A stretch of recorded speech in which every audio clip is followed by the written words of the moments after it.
Before you ask the question, is it a good idea to ask permission? Just looks sort of like a stylistic, like, Yeah.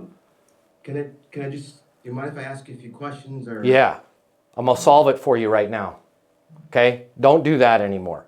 Because garbage, I'm not saying you're garbage, jeepers, creepers. You got a right cross that'll knock me unconscious. I'm not saying anything bad about you, okay? But that's a trick. That's a trick that's like, hey, do you mind if I ask you? It's like, where are we going with this? Like, it's just a no-win situation, right? So here's a better way. I get why you're saying that. You're saying, I want to say, do you mind if I ask you a couple questions? Or is it okay if I ask you a couple questions? Or can I ask you a couple questions? Because it might be a sensitive subject, right? It might be something that they're uncomfortable talking about. Here's a better way to soften that. We're going to put, straight out of the eastonuniversity.com portal, we're going to put a softener in front of it. And the softener is not, can I ask you a couple questions, okay? Which is a all or nothing request. They can say yes or they can say no. We don't like those types of things because when somebody goes no, you're like, dang it, that was my whole routine. What do I do now? You're just going to put a softener in front of it that goes just out of curiosity. Anytime I'm asking somebody a question where I might be a little bit uncomfortable asking it, by the way, uncomfortable questions will make you a millionaire. Uncomfortable questions are the best service you can ever provide to your clients. But if you put a softener in front of it, it's a lot easier to ask. Hey, let's say I'm talking to Tony Gomez, right? Hey, Tony, can I ask you a question? Tony goes, sure. What's your top line revenue? Right?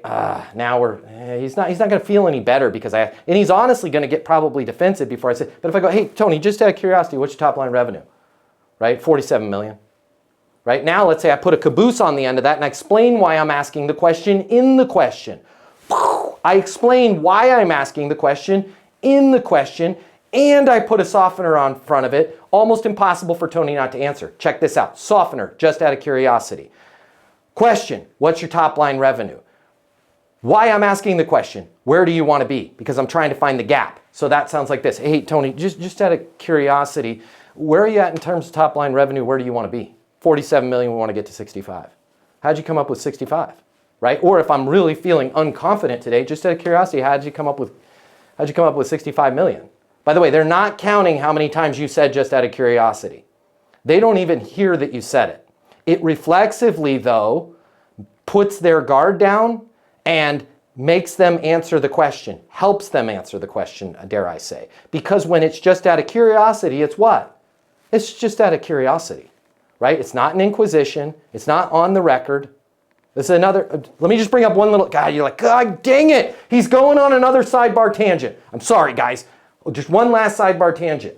This is why if I'm meeting with Dave Gasts in Dave's office or on the phone, by the way, Dave can tell the difference. This is why ultra high tech, okay? It's not the 16 version. It's not embedded with ChatGPT. It's a freaking legal pad and a pen. This is why I want to, when I'm talking to somebody, write notes on paper. Because if I go, hey, Dave, just out of curiosity, where are you at in terms of top line revenue? Where do you want to be? Oh, we're at 47 million. I'm writing down 47 million. And we want to get to 65. I wrote it down, okay? Shows that I listened. But the reason why I'm telling you this, guys, straight out of Easton University, by the way, the reason why I'm telling you this is if I introduce a laptop or an iPad into this situation and there is technology involved, and I say to Dave, even with a softener, even very skillfully, hey, Dave, just out of curiosity, where are you at in terms of top line revenue? Where do you want to be? Dave instantaneously, either consciously or subconsciously, goes, he's putting that into a computer. I'm going to get in trouble for telling him the numbers. I don't know where this is going. This is why you keep your, I don't care, guys. Shout out. I won't say his last name. Fine, I will. Mark Mandel, one of the worst salespeople I ever worked with. God bless him. Everybody was his dear friend. He had to have a dear friend connection to work with you. And he was so super proud of his gold MacBook, right? And I'm like, Mark, you're costing every meeting. He had to show off his technology. And he couldn't understand why nobody would tell him anything. I would, as soon as he left the room, I'd be like, hey, guys, just out of curiosity, why are you looking to replace the relationship you have right now with Veradigm? Oh my God, let me tell you about it. When you say you're having problems with the reporting, can you give me a specific example? Right? Mark was there to give them a show off of his technology. Gosh darn it, there I went on a tangent. All right, so Derek, sorry. 10-minute answer to a 1-second question. Don't say, can I ask you a question? Instead, just say just out of curiosity.